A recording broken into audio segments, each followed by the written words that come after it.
Everywhere I go, I'm in the spotlight. This is a good life. I'm living bold. This is what it looks like. On the tip top of the world.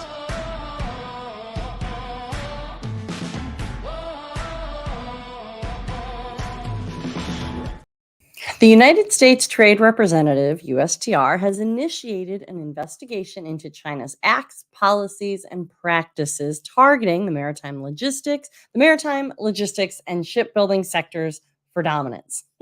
So what does all this mean? And how can you actually share your voice? If do you have thoughts on this, maybe you do. There's an engagement piece here. We're going to talk all about it today. Hi, welcome to By Land and By Sea, an attorney breaking down the week in supply chain, presented by the Maritime Professor. Me. I'm Lauren Began, founder of the Maritime Professor and Squall Strategies. And I'm your favorite maritime attorney. Join me every week as we walk through both ocean transport and surface transport topics in the wild world of supply chain. As always, the guidance here is general and for educational purposes only. It should not be considered to be legal advice, and there is no attorney-client privilege created by this video or this podcast. If you need an attorney, contact an attorney. But before we get into the discussion of the day, let's go through my top 3 stories of the week. All right, story number 1. So this week, the Federal Maritime Commission Chairman, Dan Maffei, spoke in front of the Subcommittee on Coast Guard and Maritime Transportation, which is a subcommittee of the House T&I, so the House Representatives Committee on Transportation and Infrastructure. It was their budget justification hearing. He appeared with Admiral Phillips from the Maritime Administrator from MARAD. So Chairman Maffei gave some pretty good overviews. Look, if you listen to this podcast, you pretty much know what the FMC is up to, right? But there are a few notable things that I want to bring up. And one notable piece of information that he gave was related to the rulemakings and specifically the rulemaking on unreasonable refusal to deal and negotiate with respect to vessel space accommodations. So I'm going to be reading right off his testimony that was posted. There's going to be a link to it in the show notes here. But there was some pretty interesting stuff. So he said, this is reading off his testimony. I anticipate that there will be an announcement on unreasonable refusal to deal within the next few months and one on shipping exchange registries by the end of the calendar year. Parts of the rulemaking on unfair or unjustly discriminatory methods, specifically the provision prohibiting carriers from unreasonably denying space accommodations to U.S. exports, will be incorporated into the rulemaking on unreasonable refusal to deal. That's that little piece that I keep talking about. They're folding in some of this unfair, unjust, discriminatory methods definitions into the unreasonable refusal to deal. That's what he's talking about. He continues, the remaining areas not included in that rule will be addressed in a separate rulemaking. So that's the unfair, unjust, discriminatory methods. They're folding part of it in, but the parts that they're not folding in are going to be in their own standalone rulemaking. No real indication on when that standalone rulemaking might come out. Sounds like probably not this year, maybe this year, but probably not this year. They're focused on the unreasonable refusal to deal and negotiate, saying within the next few months, and then the shipping exchange registries, the assignment, tasking, I guess, by Congress. I'm trying to figure out how to say it best. By the end of the year. So he continued on a little later. I thought that was at least interesting, saying, next few months. We've been kind of saying that I thought that they were going to try to get that out before the 2-year mark. Next few months doesn't necessarily put us before June 16th, with it being May 3rd today. So we'll see that. I mean, maybe July, hopefully before the end of summer. He continued on a little later, though, saying, further, the commission is using its audit program to engage the 9 largest by volume ocean carriers, calling the Port of Baltimore to remind them of their responsibilities and obligations in adjusting their operations. We are scrupulously examining fees and surcharges implemented following the disruptions that have taken place resulting from the events in Baltimore, Panama, and the Gulf of Aden and Red Sea region to ensure they comport with the law. Our Office of Consumer Affairs and Dispute Resolution Services is prepared to help informally resolve issues shippers are having resulting from these disruptions. Our Bureau of Enforcement Investigations and Compliance, BEIC, will pursue any substantive allegations of misconduct, and the Bureau of Trade Analysis continues with its review of carrier conduct and marketplace conditions. So the Federal Maritime Commission had released a few, don't forget, the Shipping Act is still at play, on a few of these disruptions that were happening. Specifically, they had a hearing on the Gulf of Aden and the Red Sea disruptions. And it had to do with some of their emergency provisions of changes to tariffs and um, essentially they were kind of just reminding the whole global ocean shipping world. They weren't necessarily only talking to the carriers, they were talking to everybody, saying, look, we're still paying attention. You still have to play fair, but we understand that things are a little bit difficult out there. One thing that came, I thought, from the hearing, the Red Sea hearing and the Gulf of Aden hearing, was that shippers seem to understand that they, and this is something that Chairman Maffei actually mentioned in the hearing as well. Shippers seem to understand that there might be increased costs. They just want some visibility into what those increased costs are either going toward or what they're for, or how they will be applied. A little bit of a breakdown. If it's extra fuel, if it's extra, if you're saving money on not going through the Suez, but then you're having to pay extra fuel going around. That was some of the things. Those are some of the things that I remember from the hearing that Chairman Maffei kind of harkened back to when he was talking about this provision. But this was just his opening testimony. Another interesting point that he made was this. I'm going to read off of his testimony again. Global trade on our oceans continues to grow. Nonetheless, shifting ocean carrier alliances, international emissions regulations, changes in the geography of supply chain sourcing, and geopolitical developments all will affect oceanborne commerce. A capable, well resourced Federal Maritime Commission is necessary to guarantee U.S. companies and consumers have access to reliable, efficient, and affordable ocean transportation services for both import and export trades. So remember, this hearing is for the budget justification. So they're requesting their budget and they're kind of singing for their supper here. So they want to make sure that they are showcasing their effectiveness, but then also saying, look, we need funding for this. So he continues on. That said, there is no desire, at least not on my part, to put the commission on a path where it seeks continuous growth and additional jurisdiction.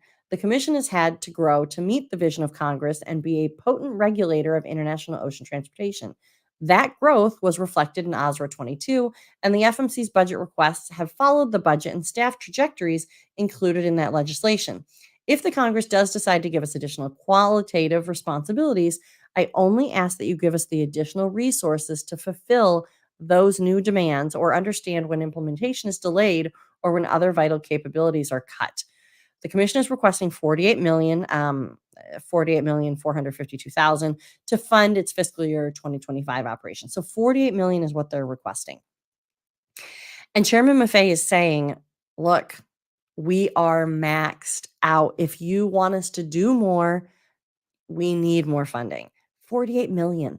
I mean, some agencies, a lot of agencies give that money out as grant money. More than 48 million is doled out in grant money than the FMC uses to be the independent regulator for all things ocean transport for the benefit of the US importer, exporter, and consumer.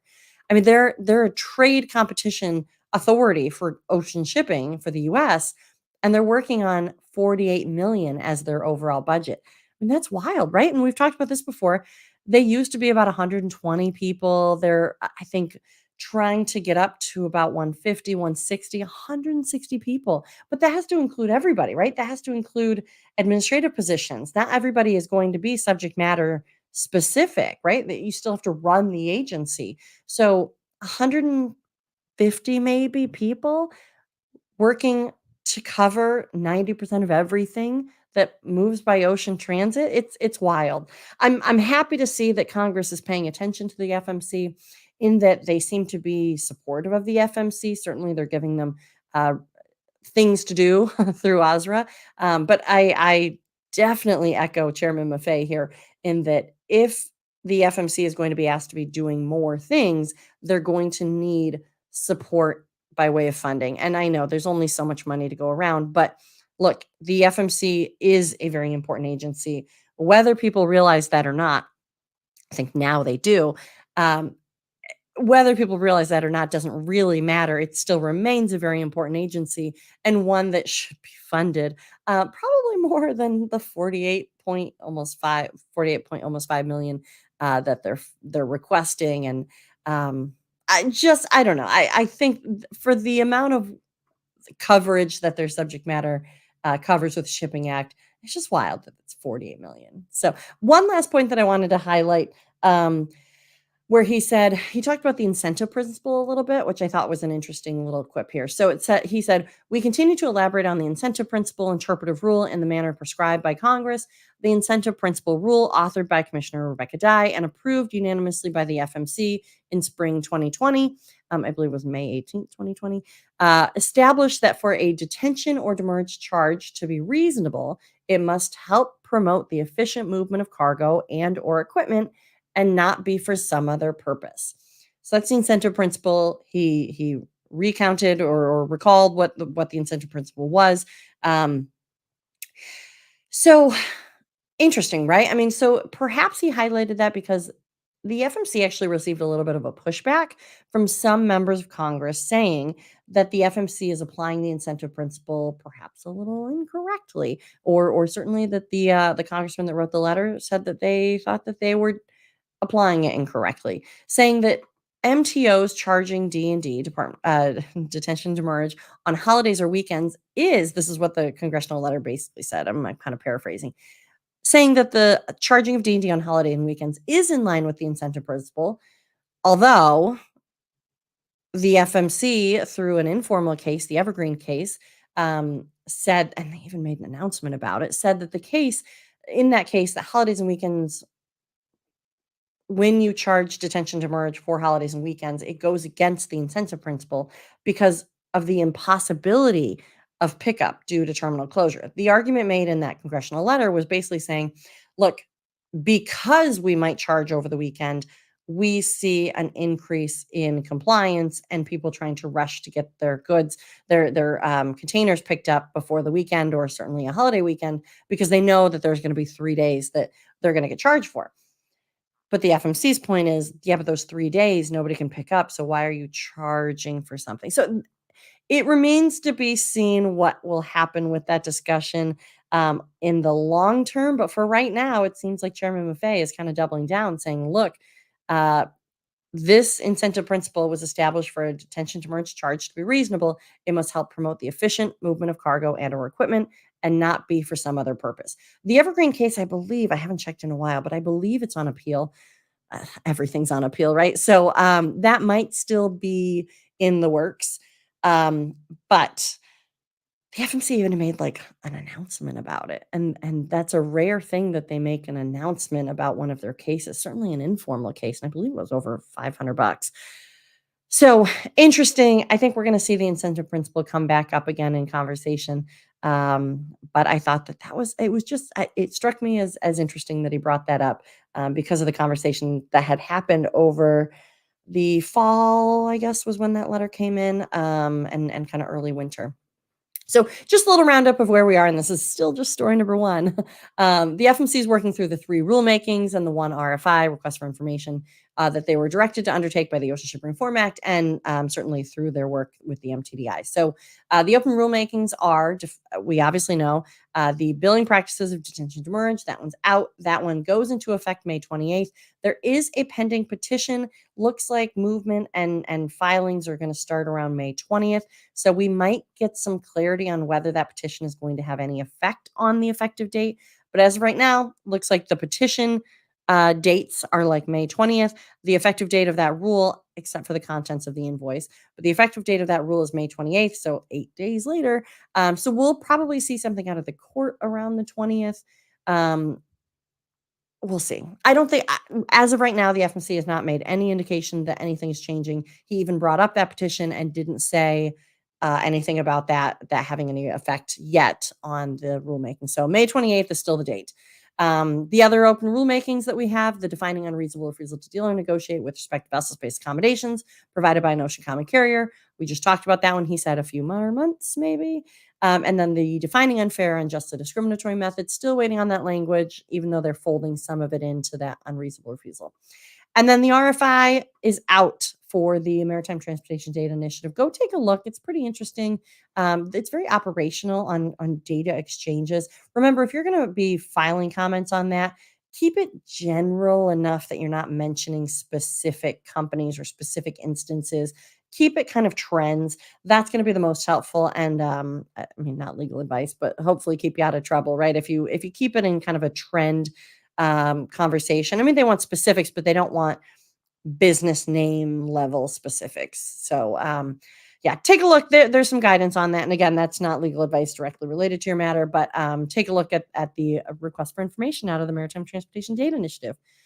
All right, story number 2. So this week, Flow, um, it's a program under the Department of Transportation. Flow announced that it has named a 2024 Flow Executive Board to help guide the overall progress and direction of Flow. I think that's kind of cool. They're kind of giving the reins to the industry, which I mean, ultimately, that's kind of what the program is, right? But so some of the companies represented in the executive board are C.H. Robinson, Land O'Lakes, Hapag Lloyd, Home Depot. You have Dollar General, True Value, MSC, UPS, DCLI, Ralph Lauren, Road One, Target. I mean, CMA, CGM. You got some big names, right, working on this executive board. So that's kind of cool to see. Just the range. It's quite a big executive board. 36, 10, 11, 12, 13, 56, 20. So 20 people are on this board. Just had to count real quick. So look, we've talked about Flow before, but I thought it might be a good time actually just to make sure that everybody's on the same page, right? So what is Flow? So Flow, the acronym, it's actually an acronym, stands for Freight Logistics Optimization Works. And what it does, and this is from the website, from the Department of Transportation's website, Flow program collects purchase order information from importers in addition to logistics supply, demand, and throughput data from participants. For example, beneficial cargo owners, ocean carriers, ports, terminals, railways. And the Bureau of Transportation Statistics anonymizes, regionally segments, and aggregates the data. So they put all that data kind of into this system, but they make sure that it's all anonymous. So there aren't any like secret business data being shared, right? But they're trying to look for those trends. So what it says is participants can then receive or view Flow data, providing a broad daily view of the current conditions of the overall logistics network beyond what they might observe within their own operations. Because right, you're taking from a larger swath of data through these purchase order informations. So I mean, pretty interesting, right? I mean, I- it's it's a pretty interesting idea. So it says the benefits of flow data. Participants use flow data to develop more responsive operation strategies to improve their supply chain throughput and resilience. Because importer purchase orders drive the demand for logistics services, aggregating future demand data, for example, purchase orders, incoming container volumes, origin and or destination regions, coupled with regional supply and throughput data across different transportation modes, ocean, truck, and rail, enables participants to forecast how current capacity and throughput will fare against the future demand. Participants then use the insight to optimize operations and ensure healthy throughput. It really is kind of an interesting idea. I mean, I keep saying interesting, but it really is a fascinating thing that they are looking at these trends, right? And trying to create future demand forecasts and looking to, like they say, optimize operations and ensure healthy throughput. If you can get a handle on the movement of goods, you can hopefully position things correctly, I think is the perhaps one of the benefits here. So it also says by sharing aggregated regional data from multiple participants, Flow provides a broad and timely level of transparency beyond the visibility and scope of any single company's operations. Participants can use this data to better understand how regional logistics capacity can service current and future demand, as well as how demand fluctuations may impact their own utilization of assets and logistics throughput. That's right. That's what I was saying about the repositioning of things.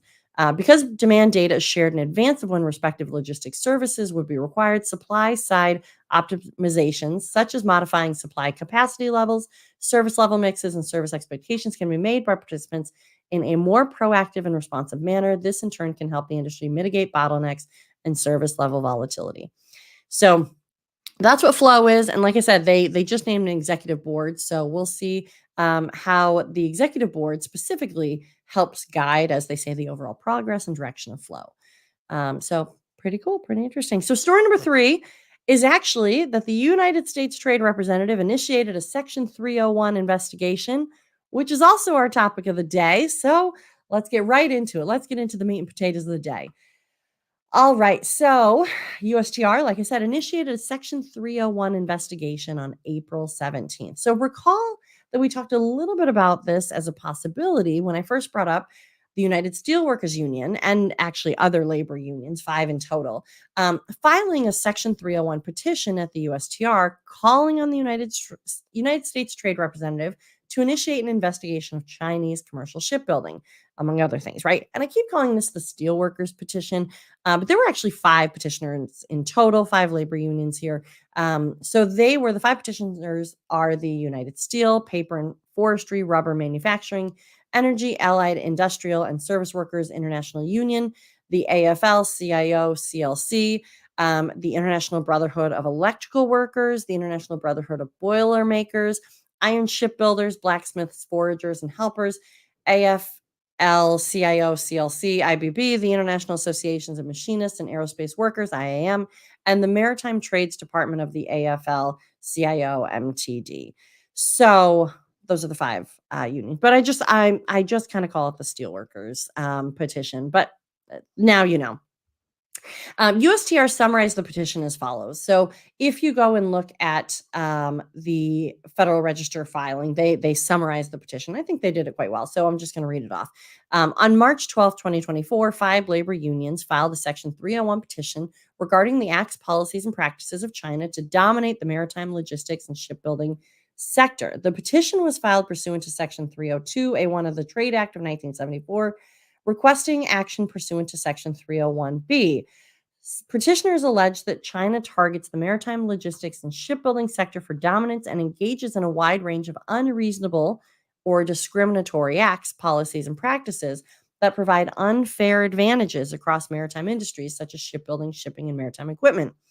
So they said this is including implementing, this is what they're alleging that China's doing, implementing industrial planning and policies that are designed to unfairly capture market share, distort global markets, and advantage Chinese enterprises, directing mergers and anti-competitive activities, providing non-market advantages to Chinese firms to dominate key upstream inputs and technologies, providing advanced financial mechanisms advantaging Chinese industry, creating a Chinese network of upstream suppliers. I mean, all these things, they're basically just saying, look, China is trying to unfairly discriminate here, right? Or unfairly distort the global market, tolerating intellectual property theft and industrial espionage. And they say controlling shipping freight rates and capacity allocations. The petitioners also allege that China threatens to discriminate against U.S. commerce and disrupt supply chains. So they say that these acts by China, these acts, policies, and practices restrict U.S. commerce by dramatically increasing China's shipbuilding excess capacity and global market share, artificially depressing prices, making it more difficult for U.S. companies to compete. They impede U.S. investment, production, and employment. They reduce the number of U.S. produced ships, providing unfair advantages and preferences that burden or restrict trade and imports, and burden or restrict trade opportunities for upstream inputs. So, in addition, the petitioners assert that China threatens to undermine U.S. national and economic security. So, after the petition was filed, so that's kind of the USTR version of the summary of what they said was in the petition. But after the petition was filed by the 5 labor unions, the Steelworkers petition, they were then joined by 6 U.S. senators that signed a letter on April 10th supporting that petition. So those were, and we've talked about this before, but those 6 senators were Tammy Baldwin, a Democrat from Wisconsin, Elizabeth Warren, a Democrat from Massachusetts, John Fetterman, a Democrat from Pennsylvania, Bob Casey, also Democrat from Pennsylvania, Sherrod Brown, Democrat from Ohio, and Mazie Hirono, a Democrat from Hawaii. So once we saw the 6 senators, I thought, USTR is probably going to have to respond to this, right? They're probably going to have to take some sort of note here on what's going on. And that's what they did. Not only did they not, they had 45 days to respond from the petition on whether they were going to initiate.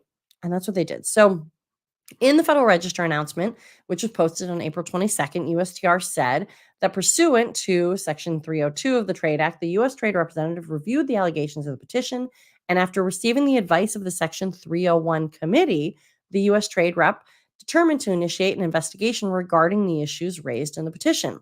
They said, in accordance with Section 303A of the Trade Act, USTR is requesting consultations with the government of China. So they're already starting, right? They're saying, look, we've already reached out to the offending country, China, and we would like to consult with them. So they're saying the petitioners have requested a public hearing as well. And so, in accordance with 302A4 and with the agreement of the petitioners, the Section 301 committee will hold a public hearing on this matter on May 29th, 2024. So, there's going to be a public hearing.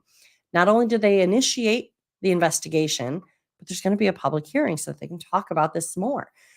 So, they also wanted to explain their authority to open the investigation. That's very routine, right? So USTR said that the Trade Act authorizes USTR to initiate an investigation to determine whether an act, policy, or practice of a foreign country is actionable under Section 301. Actionable matters under 301 include acts, policies, and practices of a foreign country that are unreasonable or discriminatory and burden or restrict U.S. commerce. So they just have to be unreasonable or discriminatory and burden or restrict U.S. commerce. An act, policy, or practice is unreasonable if, while not necessarily in violation of or inconsistent with the international legal rights of the U.S., it is otherwise unfair, inequitable. So they're saying it doesn't necessarily even have to be a legal violation or a violation of international legal rights. It can just be unfair and inequitable. So the statute provides that acts, policies, and practices that are unreasonable include any act, policy, or practice, or any combination of acts, policies, and practices which constitutes export targeting. Export targeting means any government plan or scheme consisting of a combination of coordinated actions, whether carried out severally or jointly, that are bestowed upon a specific enterprise, so like aimed at a specific industry or group thereof, the effect of which is to assist the enterprise, industry, or group to become more competitive in the export of a class or kind of merchandise. This statute also provides that an act, policy, or practice of a foreign country that burdens or restricts U.S. commerce may include the provision directly or indirectly by that foreign country for the construction of vessels used in the commercial transportation of waterborne goods. It's a lot to say, but look, they're saying, I harken back to it when I paused on that. They don't have to violate any law or restrict any rights, but if it's unjust or unfair, that's what all this is saying. That's where USTR can determine if this is something that they should take action of. And if they determine that they should take action, then USTR will have to determine what action is appropriate. So now what can you do, right? So you want to kind of pay attention here. It looks like this is going to be something that might turn into, right, this is an election year. There's senators getting involved. There's a lot of anti-China rhetoric in this petition as it was submitted. There's going to be some public comments that you can submit if you'd like, right? So it's open for public comment right now. You can submit written comments on any issue covered by the investigation, but USTR put out some things that they specifically want to hear more about, right? They have the petition from the 5 labor unions. They have the weigh-in from the senators, but also they would like to know, do you have any other thoughts on these following things? And I'm going to read them off again so that way you can start to think about, do you have any thoughts on this? Is your industry specifically affected by any of this? So here they are. USTR invites comments on China's acts, policies, and practices targeting the maritime, logistics, and shipbuilding sectors for dominance, whether China's acts, practices, and policies targeting the maritime, logistics, shipbuilding sectors are unreasonable or discriminatory, China's efforts to dominate the global maritime, logistics, shipbuilding sectors, including the upstream and downstream supply chain, as well as shipping services, information on other acts, policies, and practices of China relating to maritime, logistics, and shipbuilding sectors, including political guidance, directives, and control within state and private enterprises, activities of state-owned or state-controlled enterprises, market access and investment restrictions, opaque regulatory preferences and discrimination, wage-suppressing labor practices, state support of industry, including government guidance funds, forced technology transfer, including state-sponsored cyber theft of intellectual property, or other means employed by China to achieve its goal, which might be included in this investigation or be addressed through other applicable mechanisms. They also continue on saying they want to know whether China's acts, policies, and practices burden or restrict U.S. commerce, and if so, the nature and level of the burden or restriction. And such comments may include economic assessment of the burden or restrictions on any sector or industry, as well as an assessment of the burden or restriction on labor in the US related to the acts. The determinations required under Section 304 of the Trade Act and any other concerning issues raised in the petition. Those are all the things that the USTR is putting out there saying, look, if you have something to say, we want to hear it. They want those comments by May 22nd. So you really don't have a ton of time, right? You have less than 20 days here from today, but they put this out a week or two ago. So the public hearing is actually going to be on May 29th. So they're getting the written comments into May 22nd. You could maybe still submit after May 22nd, but look, they're only saying this is when to be assured of consideration, which kind of suggests to me they might accept late filed. FMC usually accepts late filed. I don't know if the USTR is going to accept late filed, but what they're saying is, look, you want your voice to be heard, get it in by May 22nd. The Section 301 committee will convene a public hearing on May 29th in the main hearing room of the U.S. International Trade Commission in D.C. But they're also going to be having I believe, I thought I read, and I don't see it here now, but I believe that they're going to be having a link to that. So if they are, I'll try to find it. I'll try to put it in the show notes here. They say that the remarks of the hearing are limited to 5 minutes to allow for possible questions from the Section 301 committee. This one has some potential, right? So things that might come up here is tariffs and trades. Again, we saw this under the Trump administration with Section 301, tariffs and taxes. So that's maybe something that'll come up here. But right now, all we're in is this has gone from a petition from industry, labor unions saying, look, there's a problem. We think there's a problem. This is hindering our ability to do our job and hindering the United States in, as they say, national security and economic security. And now USTR, United States Trade Rep, said, okay, we think that there's something here. We're going to look into it. And that's where we're at. So May 22nd, these are the dates to keep in mind. May 22nd, if you have written comments, if you want to submit comments on any of those things, anything that relates to this, basically. And May 29th, keep it on your calendar in case you want to try to tune in. Hopefully they'll be putting that up online. Like I said, I thought I read that there was a link to that, but this one's going to be interesting to follow. So I'll keep watch of it. But that's all we have for today. I wanted to let you know that the USTR did, in fact, initiate the investigation. But as always, the guidance here is general for educational purposes. It should not be considered to be legal advice directly related to your matter. If you need an attorney, contact an attorney. But if you do have specific legal questions, feel free to reach out to me at my legal companies, Call Strategies. Otherwise, for the non-legal questions, the e-learning, the general industry information and insights, come find me at the Maritime Professor. If you like these videos, let me know. Comment, like, and share. If you want to listen to these episodes on demand, or if you missed any previous episodes, check out the podcast by Land and by Sea.